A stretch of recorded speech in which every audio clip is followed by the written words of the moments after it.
It's one of the first black movies that they did advance press for the way they do for white movies.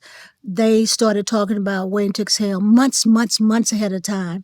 The women started planning their parties and they had all read the book and they'd had the book club thing. And so it had a huge following. There were all these movies that came about because of Waiting to Exhale.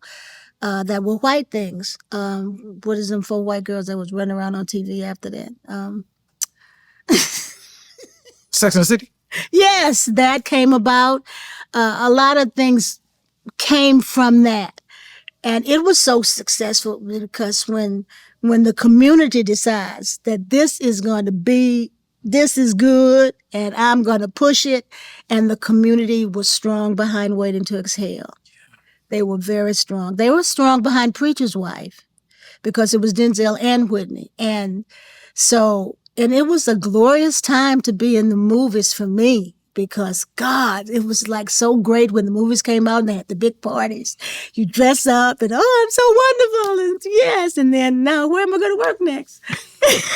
Well, look, I mean, that movie obviously did a great deal for the industry, for all 4 of you. I'm curious, how familiar were you with the book before it became a film? Were you a part of that group of women that understood the book, knew that it was important? Yes. Okay. Yes. And so Terry McMillan was hot. Everybody was reading everything that she wrote. When you read it, were you thinking that this should be a movie, or was that really far from your mind?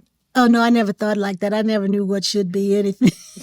That wasn't my thing. So when it came about that it was going to be a film, did it kind of hit your radar that you thought maybe I be a part of it? You wanted to get you wanted to audition for it, which was the thing, and I had been in a film in Canada or something.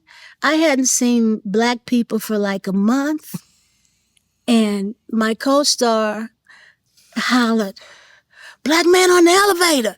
And I went running. And I got on the elevator. I just hit the wall and said, "Hi." And I didn't know who he was, but it turned out it was Forrest Whitaker. Later, I said, and then when I went to audition, I prayed he didn't remember me as the dumb chick in the elevator. That's all I said was, "Hi." But it had happened years before I got the audition. And it was, the whole thing was about, the 4 women were so different, but sort of like covered a big spectrum. I was considered the fat girl. So they said, you got to eat because we want you to be big in this movie.